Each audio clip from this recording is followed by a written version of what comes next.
Hello friends, welcome to my YouTube channel Geeta की पाठशाला। आज हम सीखने जा रहे हैं class 6 chapter 1 basic concept in geometry. Exercise start करने से पहले हम कुछ बेसिक कॉन्सेप्ट समझ लेते हैं, उसके बाद हम एक्सरसाइज में जाएंगे। तो सबसे फर्स्ट इसका जो पॉइंट है वो है पॉइंट। वाह, पॉइंट क्या है? पॉइंट कुछ नहीं है, एक स्मॉल सा डॉट इन एनी प्लेस, जिसको आप किसी भी एक कैपिटल अल्फ़ाबेट से आप डिनोट कर सकते हो, एक्स, जेड, किसी से भी। तो ये एक जो ये टाइनी डॉट्स है, इसको ही हम क्या कहते हैं? पॉइंट्स कहते हैं। सेकंड पॉइंट है हमारा लाइन सेगमेंट।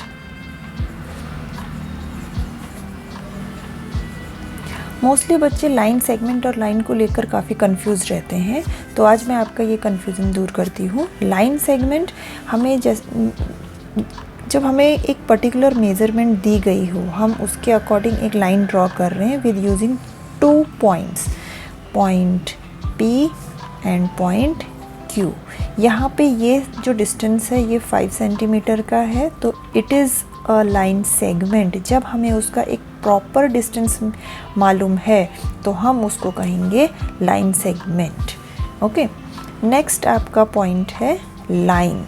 लाइन मतलब क्या है? मैं सिर्फ एक रैंडमली एक लाइन ड्रॉ कर दे रही हूँ, उसके बिटवीन 2 पॉइंट्स हैं और यहाँ पे उसके स्टार्टिंग और एंडिंग में हमारे एरोज़ लगे हुए हैं। तो हमेशा ये ध्यान रखिए कि लाइन सेगमेंट एंड होगा 2 पॉइंट से और लाइन हमेशा एंड होगा विद 2 एरोज़। तो इसका मतलब ये है कि ये लाइन यहाँ से और लंबी जा सकती है इस डायरेक्शन में, और इस डायरेक्शन में भी ये और ज़्यादा आगे जा सकती है।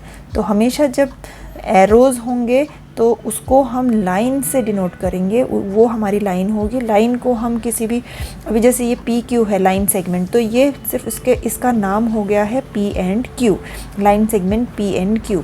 यहाँ पे पॉइंट XY दिए हुए हैं, बट हम इस लाइन को एक स्मॉल अल्फ़ाबेट से हम डिनोट करेंगे, ML, कुछ भी आप ले सकते हो। तो मुझे लगता है कि अभी आप लोगों के ये डाउट्स क्लियर हो चुके हैं। नेक्स्ट हमारा पॉइंट है रेज। सबसे इंटरेस्टिंग पॉइंट ये है रेज की कि इसमें जैसे फॉर एग्जांपल सन ले लीजिए, ठीक है, सन से रेज निकल रही है, सन से रेज निकल रही है, सन से रेज निकल रही है। तो यहाँ पे एक स्टार्टिंग पॉइंट है और ये रेज जो है वो और आगे वो कंटिन्यूस है। ऐसा नहीं है कि वो यहीं पर स्टॉप हो गई, नहीं, वो और आगे कंटिन्यूस बढ़ती जाएगी। तो रेज में एक स्टार्टिंग पॉइंट होता है और उसका जो एंडिंग पॉइंट कुछ भी नहीं होता है। कुछ भी नहीं होता है मीन्स वो आगे कंटिन्यू रहेगी। तो इसको हम शो करेंगे A, और यहाँ पे एक पॉइंट होगा B, और इसका ये वाला है, ये हमारा स्टार्टिंग पॉइंट है जहाँ से हमारा रे स्टार्ट हुई है, और ये हमारा कंटिन्यूस बढ़ता जाए पे हम इसको शो करते हैं विद एरो। रे को रीड करते टाइम हम इसको BA रीड नहीं करेंगे, दैट इज़ रॉन्ग। अगर मैं इसको बोलती हूँ रे BA तो ये हमारा रॉन्ग होगा। हमेशा हम उसको रीड करेंगे फ्रॉम स्टार्टिंग, यानी कि AB, क्योंकि जहाँ से स्टार्टिंग पॉइंट है हम उससे उसके कंटिन्यूस जो आगे डायरेक्शन की तरफ जा रहा है, हम उसको उस डायरेक्शन में रीड करेंगे। अगर मैं इसको BA रीड करती हूँ तो वो रॉन्ग होगा। अक्सर बच्चे यहाँ पे गलती करते हैं, तो प्लीज़ यहाँ पे स्टूडेंट्स ध्यान दीजिए कि हम उसको अपोजिट नहीं रीड करेंगे, हम उसको स्टार्टिंग टू जिस डायरेक्शन की तरफ भी रे जा रहा है उस डायरेक्शन को हम उसको रीड करेंगे। तो जैसे कि ये वाला है, इसको हम AB रीड करेंगे, तो इसको हम बोलेंगे रे AB। ओके, नेक्स्ट पॉइंट है हमारा कॉन्करेंट लाइन। कॉन्करेंट लाइन का मतलब क्या है? हमें एक पॉइंट गिवन है, मान लीजिए पॉइंट X, और मैं यहीं से बहुत सारे लाइंस ड्रॉ करती हूँ।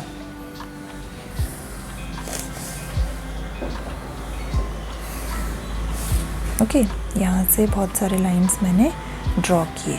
तो ये सभी लाइंस एक ही पॉइंट से पास हो रहे, तो हम इस पॉइंट, ये जो लाइंस हैं, लाइन L, M, N, तो हम क्या कहेंगे? Line L M and N are concurrent line। और ये जो पॉइंट हमारा है X, इसको हम कहेंगे पॉइंट ऑफ कॉन्करेंस। ओके, तो ये जो लाइन है, these lines are concurrent lines, क्योंकि ये सब एक ही पॉइंट से पास हो रही है और जिस पॉइंट से पास होके जा रही है उसको हम कहेंगे point of concurrence.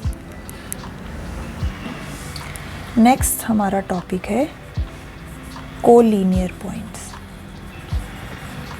Collinear points बहुत ही सिंपल है, अक्सर बच्चे इसमें भी कंफ्यूज होते हैं, मगर इसमें कंफ्यूज होने की जैसी कोई बात नहीं है। मान लीजिए कि एक लाइन है और इस लाइन में 1 2 3 A B C, ओके, इस लाइन में 3 पॉइंट है और ये तीनों पॉइंट इसी सिंगल लाइन में डिनोट किए गए हैं। तो ये जो पॉइंट्स हैं, जब 3 और मोर पॉइंट्स एक ही लाइन पे लाइज करते हैं, इन पॉइंट्स को हम क्या कहेंगे? Collinear points. तो यहाँ पे A, B और C, these are 3 collinear points. जब वो एक सिंगल लाइन में ही हम 3 या मोर देन 3 पॉइंट्स जब हम देखते हैं तो वो पॉइंट्स हमारे होते हैं कोलिनियर पॉइंट्स। हाँ, अगर हमारे पास 2 ही पॉइंट्स हैं, point A and point B, okay, point M N मान लेते हैं, A B बहुत बार हो चुका है हमारा। अगर एक ही लाइन पे हमारे पास अगर 2 पॉइंट्स हैं, M and N, point M and N, तो ये चीज़ का ध्यान रखिए कि इसमें से ओनली 1 ही लाइन पास हो सकती है, ओनली 1 लाइन, ओके, यानी कि 1 and only 1 line can be drawn through any 2 distinct point, okay. तो ये ध्यान रखिए कोलिनियर पॉइंट्स क्या है। अगर मैं नेक्स्ट इसी से रिलेटेड है हमारा, जिसको हम कहेंगे नॉन कोलिनियर पॉइंट्स। अभी नॉन उसके साथ ऐड हो गया है तो हमें समझ ही आ गया होगा कि नॉन का मतलब नो, नॉट मीन्स 1 2 3। यहाँ पे हमारे पास 3 पॉइंट्स तो हैं, but these are not in a straight line.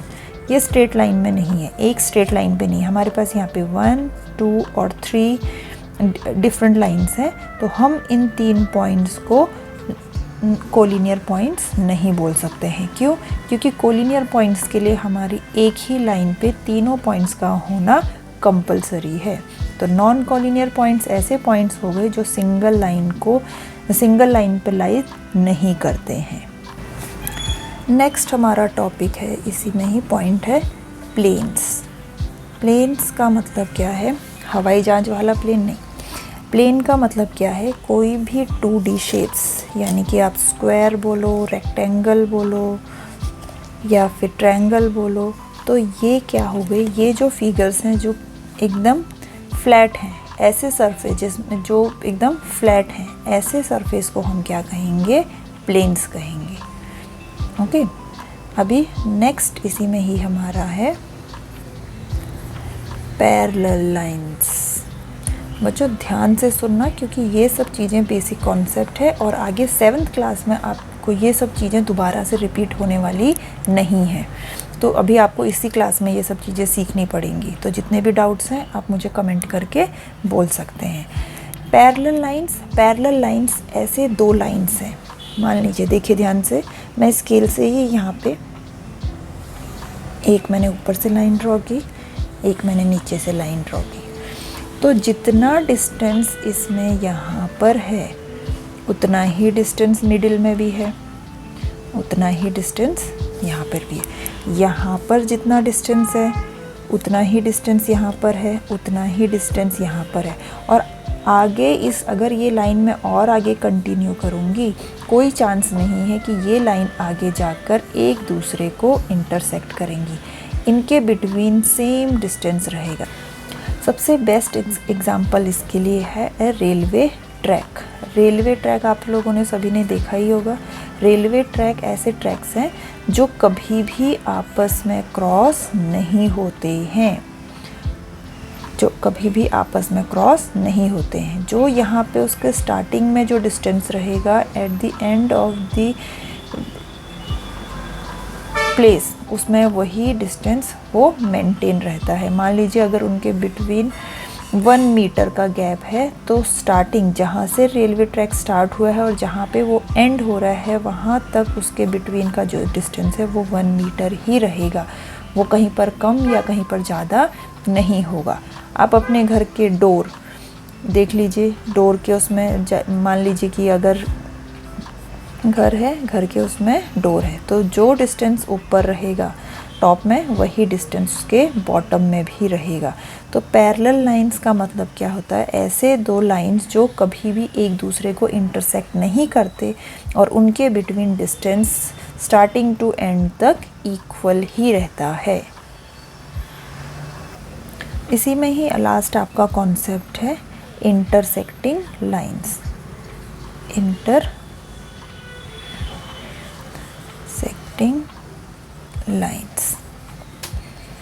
Intersecting lines कुछ नहीं है, आपका जैसे इंग्लिश अल्फ़ाबेट है जिसमें दो लाइंस एक दूसरे को क्रॉस करती हैं, एक दूसरे को एक पॉइंट पे वो मिलती हैं, तो these are called intersecting line. पर आप कॉन्करेंट और इंटरसेक्टिंग लाइन पे कंफ्यूज मत होइए। इंटरसेक्टिंग लाइन जो दो लाइन एक दूसरे को कट करती हैं उसको हम इंटरसेक्टिंग कहते हैं। कॉन्करेंट लाइन में 3 या 3 से अधिक लाइन एक दूसरे को कट करती है, तब हम उनसे कॉन्करेंट कहते हैं। वीडियो कैसा लगा कमेंट करके ज़रूर बताइए। लाइक, सब्सक्राइब और शेयर करना ना भूलें। Thank you.